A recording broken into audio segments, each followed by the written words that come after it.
is the this social media. All of us will agree that social media is probably one of the most wonderful things that we've had in this century. It's changing our lives in many ways. It's changing our lives in many ways. But it's also lending itself to all kinds of changes. Because it is not controlled, it is not regulated, it affords people to be anonymous on it, or even to assume identities of other people. It's changing in some ways that are not quite palatable. Recently, I read on social media that the acting chairman of the NPP is praising one minister who has given away our monies, and when we caught her, she has resigned, and she's been praised by our acting chairman. It is totally untrue. But there it was on social media with his name under. Recently on Reuters, a Reuters story about the police arrest of some arms dealers. And somebody had changed the story and put in the middle, that the transport owners who had been caught were known to have links with the opposition. And it's put into the middle of the Reuters story. And when you go into the original story, it's not like that. And recently, our flag bearer is reported to have said in church, praising God for allowing us to remove some people from the party and all of that. So these are, of course, not true. And sometimes you, the mainstream media, sometimes some of these false stories find your way onto your portals. We would not have the BNI arrest and detain you like Opana did with the other story. But we will kindly ask you, anytime there's some story like that, if it's about a party, you can always check with Mr. Komla Ukujeto at the Communications Directorate, or if it's about the flag bearer, you can always check with his spokespersons who are here, Olivia Kwote, Boabia Samwa, Alaji Hamid. They are here. You can check with them before you can use them, because whether we like it or not, social media seems to have been tainted. The second issue I'd like to mention is that somebody was having a talk with me just now and mentioned this issue of a statement by the government trying to find something against our flag bearer. And the last one they found is that as Minister for Foreign Affairs, he superintended the sharing of foreign affairs land. And it's actually in the statement of the government. Now, number one, ministers of state do not have a mandate to share public land. It's not done. So it's false. But even more seriously, our flag bearer was not a minister. He left cabinet in the middle of 2007. So he couldn't have been part of any plan to share lands. In any case, when he left office, the policy was brought to his attention and the offer was made. He refused. He refused to take up the offer. Indeed, since we were in government, as far as I know, he didn't even take the official bungalow. He stayed in his house during the time, as far as I know. So somebody who wasn't in government, who didn't have a mandate, who had refused the sale of public land, is now being held up by the government as the one who superintended the sharing of public land. It shows you how low that we've got. It's totally untrue. And they also say that, NPP, NDC, this is what they say in the villages, that Obiaba Asar is the word condition. These are the end times, and things are difficult, it's in the Bible. Even when NPP comes, it will be the same thing and all of that. But it is also not true. Our record in government from 2001 to 2007 is far better on all fields than what the current government is doing. We give them the greatest resource, oil. It was the Kufuor's government that discovered it. Otherwise, I don't know what they would have done. So what we are going to present to the nation is a new leadership. It's a new leadership, which is going to build on the solid legacy of the Kufuor government. So before I introduce the new leader, I would also introduce his running mates, the Alaji, Dr. Baumia, who's the newest Alaji in town. He's also here to support. Yes, it's a very, very balanced ticket, as you can see. So it's now my humble duty to present to you your host and the new leader, the next president of Ghana, Nana Addo Dankwa Akufo-Addo.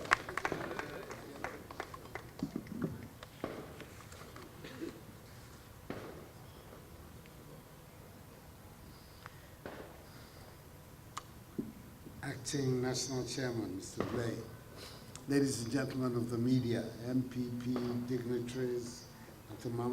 Bawumia, ladies and gentlemen. First of all, once again, it's nice to have you here in my home, and I'm grateful that you accepted the invitation to come and break bread with me to signal the end of the year. Thank you very much for coming. I appreciate it very much. We are going to enter a very critical year for our country. We will decide whether or not we're going to keep the present government in place or bring a new government into office. In that exercise, you people have, of course, a very critical role to play.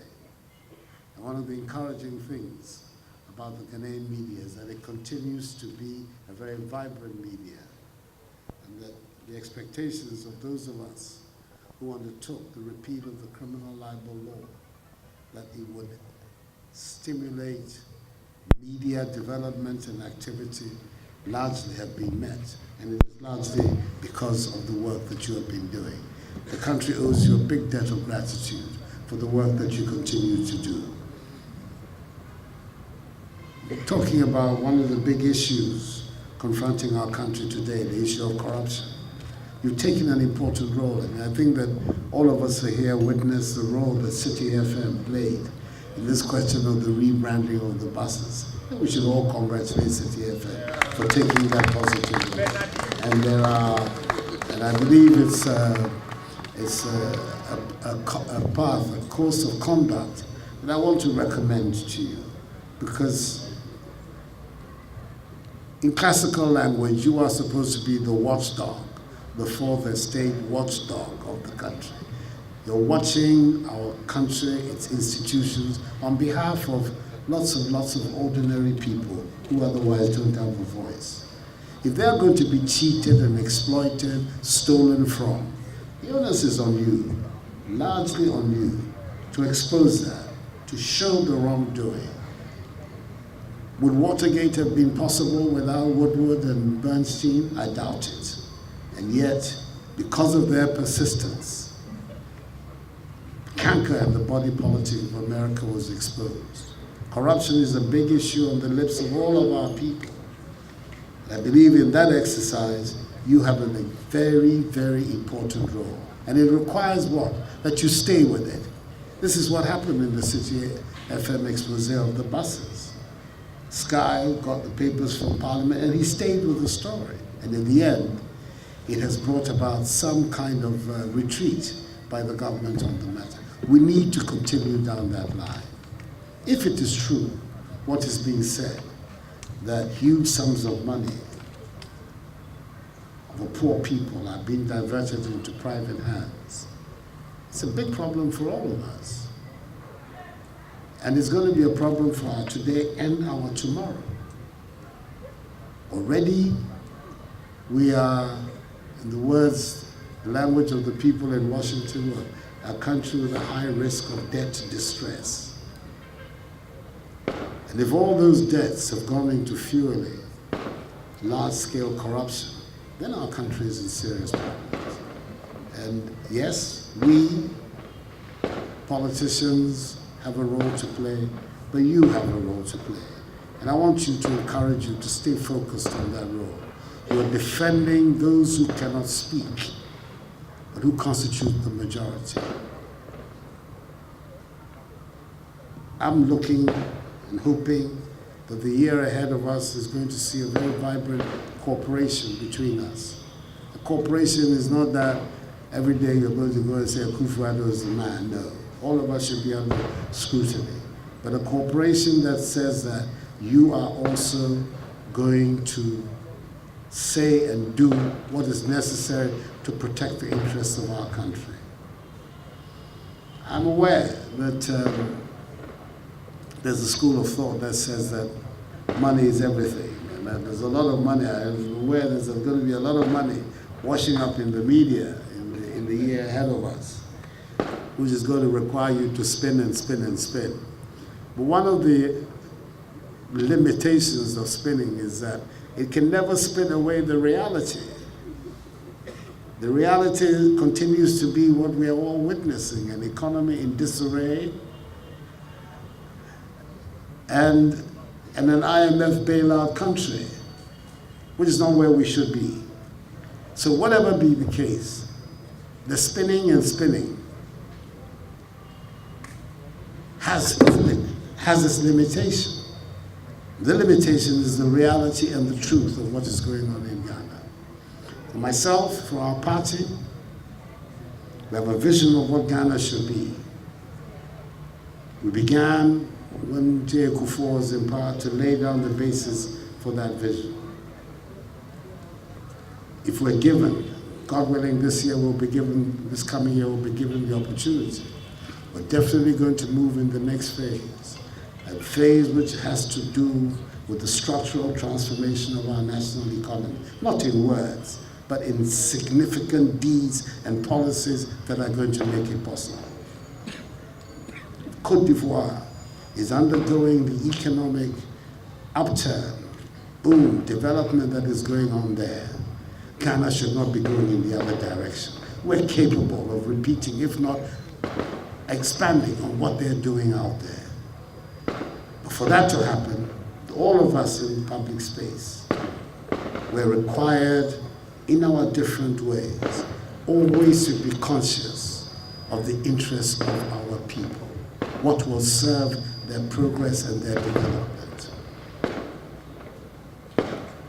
I'm happy that you were able to come here tonight. I know there are many criticisms of me in the media. I'm very reluctant to give interviews. Sometimes when I do give one, I get a little bit surprised. Somebody came and asked me, what is my New Year's wish? And I said, it is to win the election of 2016. In order so that we can have a government in Ghana that is going to deal with the problems of our country.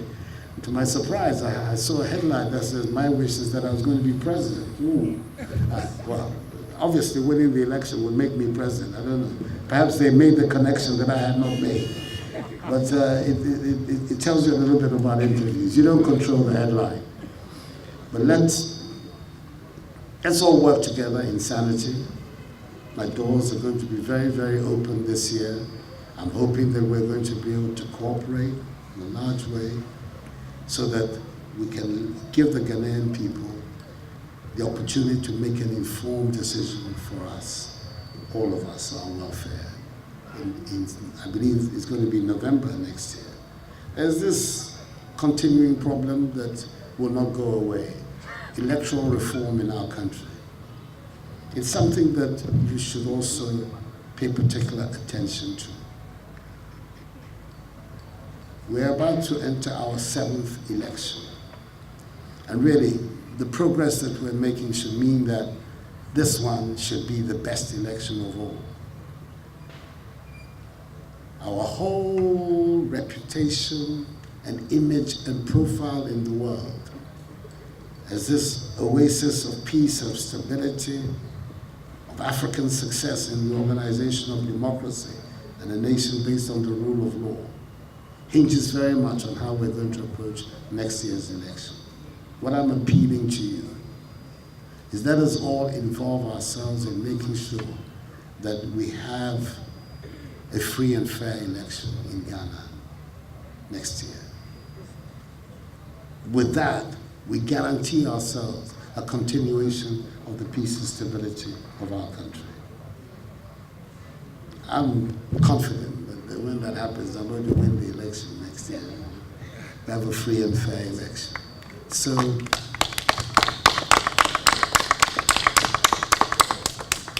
the issues that we're going to be talking about are the issues some of them have identified for you today. There are other matters to do with how we can improve our democracy, can strengthen it, whole business of the development of local power, local authority. These are all matters that we're going to be articulating in the course of this campaign. And I'm really counting on you, relying on you, to be able to get our words to the people as much as possible in the words in which we have actually stated them, not too much of a spin on them, so that the people can get a clear idea of what it is that we are about. I'm hoping that the next time we meet here, the end of the year, next year, we'll be speaking to His Excellency, much as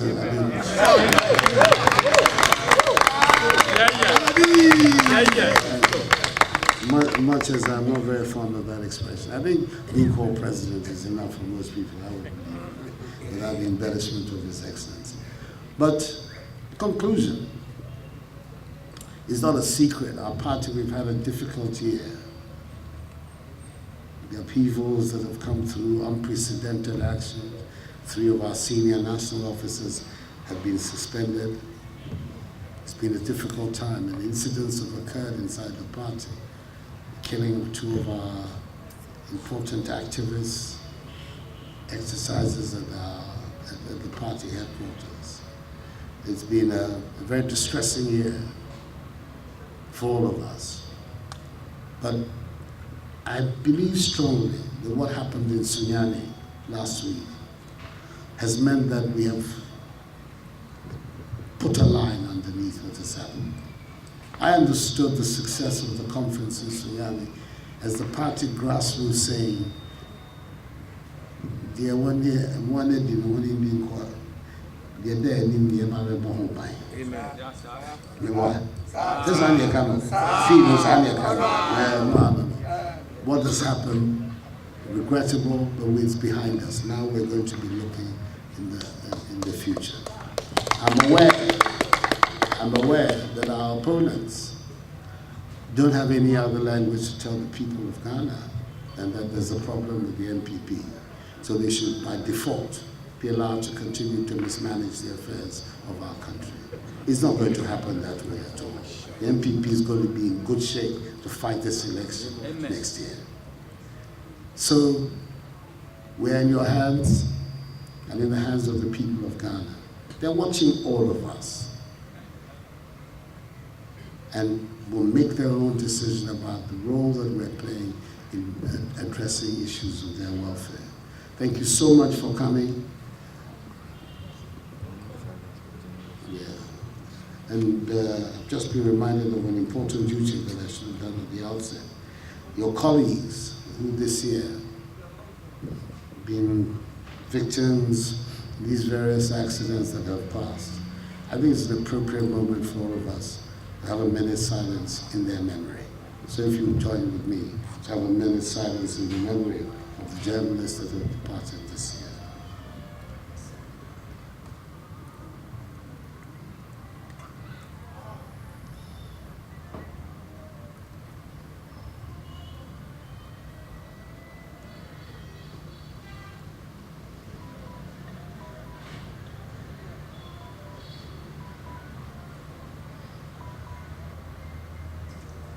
May their souls and all the souls of the faithful departed rest and abide in the bosom of the Lord until the last day of the resurrection, and we shall all meet again.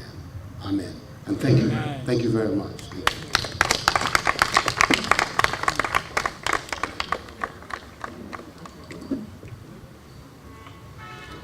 Well, thank you for your attention. This is not the end. There's a lot of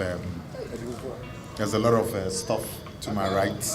So please stay a while and make sure everything is finished before we leave. Happy New Year in advance. Thank you. Thank you.